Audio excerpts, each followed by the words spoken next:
December 1943. A German supply train thunders through occupied France carrying ammunition, medical supplies, and winter uniforms for the Eastern Front. The locomotive driver shovels coal into the firebox, unaware that hidden among the black lumps in his tender is a bomb. At 2:47 a.m. the explosion tears through the boiler. Metal shreds like paper. The driver dies instantly. 17 freight cars derail. 300 tons of supplies destined for Stalingrad burn in the snow. The Germans investigate. They find coal scattered everywhere. Just coal. Nothing suspicious. No evidence of sabotage. No detonator. No timer. Just an unfortunate boiler explosion. They write it off as mechanical failure. They have no idea what just happened. And more importantly, they have no idea it's about to happen again, and again, and again. By the end of the war, this invisible weapon will destroy over 1,000 German locomotives. It will cripple supply lines across occupied Europe. It will cause chaos that German engineers cannot explain. And the weapon? It looks exactly like a lump of coal. This is the story of one of the most ingenious sabotage tools ever created. A weapon so simple, so perfectly disguised, that the enemy could hold it in their hands and never know they were about to die. This is the story of explosive coal. To understand why this weapon was so devastating, you need to understand the German war machine in 1942, and more specifically, you need to understand one critical vulnerability that the Allies were desperate to exploit: logistics.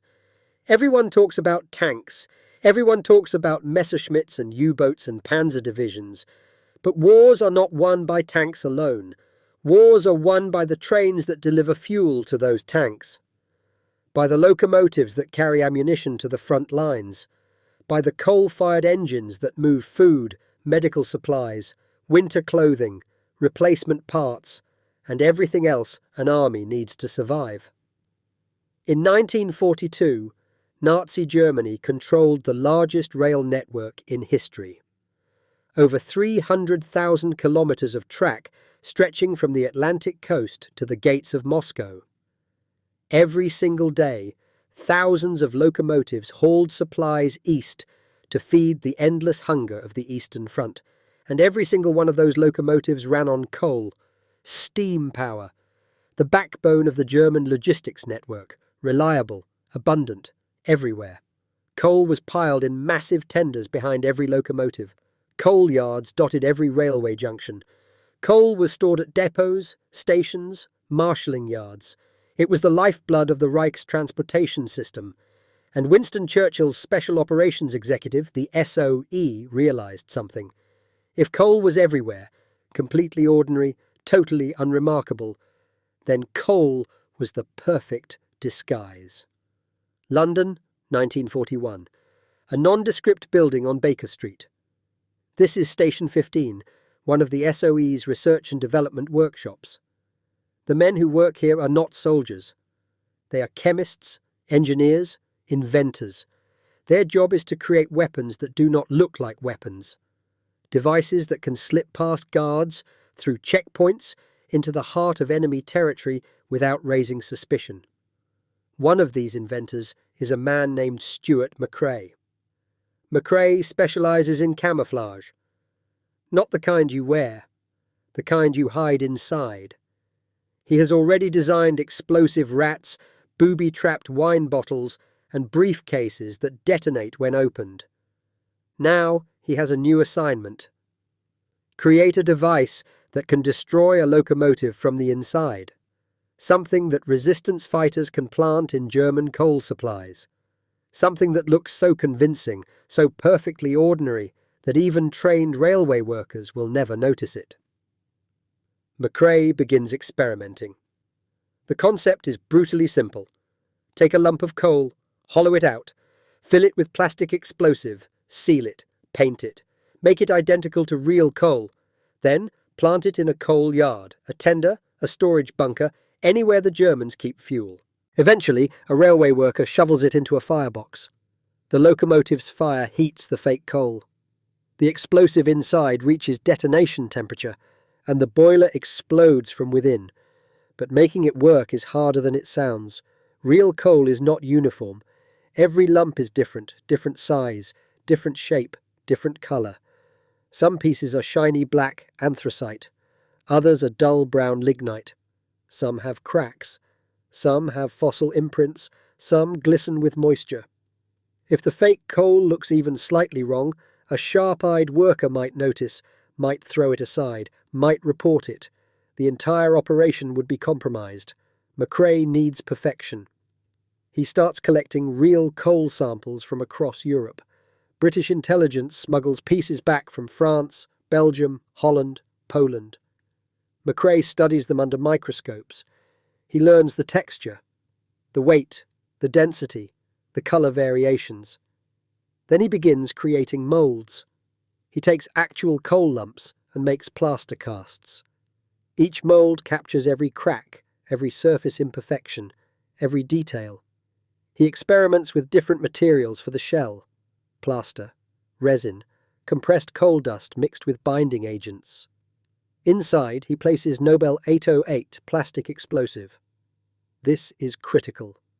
Nobel 808 is stable. It will not detonate from shock or impact. It will only explode when heated to approximately 160 degrees Celsius, exactly the temperature inside a locomotive firebox. He tests the detonation mechanism. A lump of fake coal is placed in a furnace. The temperature rises. At 158 degrees, nothing happens. At 162 degrees, the explosion is catastrophic. The furnace door blows across the workshop. Metal fragments embed in the ceiling. Perfect. Now comes the disguise. McRae's team hand paints each fake coal lump. Black paint mixed with coal dust for texture. Irregular streaks of brown for realism. Some pieces are given a glossy sheen. Others are left matte. Each one is unique. Each one is a tiny work of deceptive art. The final touch is weight. Real coal has a specific density. Too light, and the fake feels wrong in the hand. Too heavy, and it sinks differently in a pile. McRae adjusts the ratio of explosive to shell material until the weight matches natural coal almost perfectly. By early 1942, the weapon is ready. SOE gives it an official designation, the coal scuttle. But operatives in the field simply call it what it is. Explosive coal. Production begins. Hundreds of fake lumps are manufactured every week in the SOE workshops. Each batch is customized for specific regions. French coal for operations in France. Polish coal for sabotage in Poland. Belgian coal for railway disruption in Belgium. But making the weapon is only half the challenge. Now the SOE has to get it into enemy territory. And more importantly, they have to get it into German coal supplies without anyone noticing. This is where the French resistance comes in. Occupied France, 1942. The railways are controlled by the Germans, but the workers are French. Railway men, coal yard labourers, depot managers, maintenance crews. Many of them hate the occupation. Many of them are willing to risk their lives to fight back. SOE agents are parachuted into France with small caches of explosive coal, usually 20 to 30 lumps per drop. The agents make contact with resistance cells. They explain the weapon. They demonstrate how it works. They give strict instructions. Do not place the coal directly into a locomotive. That is too obvious, too traceable. Instead, scatter it into coal piles at rail yards. Mix it with real coal in storage bunkers. Drop a few lumps into tenders when guards are not looking. Let the coal flow naturally through the logistics system. The beauty of this approach is plausible deniability. When a locomotive explodes, the Germans will investigate. But they will find no saboteur, no wire, no timer, no detonator, just coal. And coal is everywhere. How can you trace a lump of coal back to a specific source? The first documented success occurs in March 1942. A German munitions train explodes outside Lyon. The locomotive's boiler tears apart. The blast ignites ammunition in the freight cars. The explosion is so powerful it destroys a section of track and kills 12 soldiers. German investigators comb through the wreckage. They conclude it was a faulty boiler valve. The report files the incident as mechanical failure. 2 weeks later, another explosion, this time near Rouen. A troop transport locomotive detonates while pulling out of the station. The driver and fireman are killed instantly. The train derails. 200 soldiers are stranded for 6 hours while engineers repair the track. Again, the Germans find no evidence of sabotage. Again, they blame equipment failure. By summer 1942, reports are coming in from across occupied Europe. Belgium, Holland, Denmark, Norway, Poland. Everywhere the resistance has access to coal supplies, locomotives are mysteriously exploding. The Germans begin to notice a pattern, but they cannot identify the cause. Some officers suspect sabotage. But how? Railway security is tight. Guards patrol coal yards. Informants watch for suspicious activity. Yet the explosions continue. In August 1942, German railway officials issue a directive. All coal delivered to military trains must be inspected.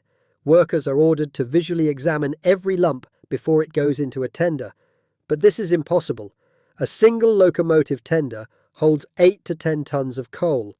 That is thousands of individual lumps. Inspecting every piece would take hours. The railways would grind to a halt, so the inspections are cursory at best. Workers glance at the coal. They look for anything obviously wrong, but explosive coal looks exactly right. It passes every visual check. The sabotage continues. By late 1942, the SOE expands the program. Explosive coal is now being dropped to resistance networks in Italy, Yugoslavia, Greece. Anywhere the Germans rely on coal-fired locomotives, the weapon is deployed. Some resistance cells get creative. In France, a group of railway workers develops a technique they call coal bombing runs. Late at night, they drive a truck to a rail yard. They scatter 50 lumps of explosive coal across multiple coal piles in under 10 minutes. Then they disappear. Over the next few weeks, locomotives randomly explode as the tainted coal works its way through the system. In Poland, resistance fighters bribe coal yard supervisors to look the other way while they plant explosive lumps in stockpiles destined for Eastern Front supply lines. Trains explode deep inside occupied Soviet territory, hundreds of kilometers from where the sabotage occurred. The Germans are losing locomotives faster than they can replace them. Each destroyed engine means delayed supplies, delayed reinforcements, delayed evacuations of wounded soldiers. The cumulative effect is devastating, but the weapon has another psychological impact that the SOE did not anticipate. Paranoia. German railway workers start to fear the coal itself. Locomotive crews begin refusing to shovel fuel. Some engineers demand that every lump be broken apart and inspected before it goes into the firebox. This slows operations even further. In some regions, German commanders order that all coal supplies be dumped and replaced with verified stock from German mines. But this is logistically impossible. There is not enough manpower, not enough trucks, not enough time. The fear spreads. By 1943, there are reports of German firemen throwing entire coal loads off tenders, refusing to use fuel they do not trust. Trains sit idle. Schedules collapse. And still, the explosions continue. One of the most successful operations occurs in occupied Denmark in early 1943. A Danish resistance cell acquires 60 lumps of explosive coal from an SOE airdrop. They plant the coal in a stockpile at the Copenhagen rail yard. Over the next 2 months, 9 German locomotives explode. The railway system in Denmark essentially shuts down. The Germans are forced to divert trains through Sweden, adding days to delivery schedules. The Danish resistance repeats the operation. Another 60 lumps. Another wave of explosions. By mid-1943, German commanders in Denmark are requesting armoured trains because they no longer trust standard locomotives. But the weapon is not perfect. There are failures. Sometimes the explosive does not detonate. Sometimes resistance fighters are caught planting the coal and executed. Sometimes the fake lumps are discovered before they reach a firebox. In one incident in Belgium, a German railway inspector finds a suspicious piece of coal. It feels slightly wrong. He cracks it open with a hammer. Inside, he finds the explosive core. The entire coal yard is immediately locked down. Every lump is inspected. Dozens of explosive pieces are discovered and removed. The Germans issue a new directive. All coal must be broken apart before use. But again, this is impractical. Breaking apart 10 tons of coal per locomotive is impossible. The directive is quietly abandoned after 2 weeks. By 1944, the SOE estimates that explosive coal has destroyed over 1,000 locomotives. This number is probably conservative. Many explosions are never reported. Many are attributed to other causes. The true toll may be significantly higher. But the impact goes beyond raw numbers. The weapon forces the Germans to divert resources. Security personnel must guard coal yards. Engineers must inspect supplies. Replacement locomotives must be manufactured and shipped. All of this drains resources from the front lines. More importantly, the weapon creates chaos in the German logistics network. Trains are delayed. Supplies do not arrive on schedule. Commanders cannot rely on rail transport. The entire system becomes unpredictable. And unpredictability in war is deadly. There is one final twist to this story. In late 1944, as Allied forces advance across Europe, they begin capturing German documents. Among these documents are intelligence reports about explosive coal. The reports reveal something fascinating. The Germans knew about explosive coal as early as mid-1942. They had captured samples. They had analyzed the design. They understood exactly how it worked. But they could not stop it. Even with full knowledge of the weapon, even with warnings issued to every railway depot, even with inspections and security measures, the sabotage continued. Because the weapon was too simple, too perfectly camouflaged, too easy to deploy. You cannot guard against something that looks exactly like the thing you need to use. After the war, Stuart McCrae, the inventor of explosive coal, was asked if he was proud of his creation. His response was telling. He said he was not proud. He was satisfied. Satisfied that he had created a weapon that worked exactly as intended. A weapon that caused maximum disruption with minimum risk to the operatives who deployed it. Explosive coal was never glamorous. It did not win battles. It did not destroy armies. But it did something more insidious. It corroded trust. It created fear. It made the Germans question the most basic element of their logistics network. And in doing so, it helped win the war. The fake coal that destroyed 1,000 German trains was not a miracle weapon. It was not high-tech. It was not sophisticated. It was just a lump of painted plaster filled with explosive. But sometimes, the simplest ideas are the most devastating. If you found this story fascinating, there are dozens more like it. Weapons disguised as everyday objects. Sabotage operations that crippled the Nazi war machine. Secret missions that changed the course of history. And most of them you have never heard of.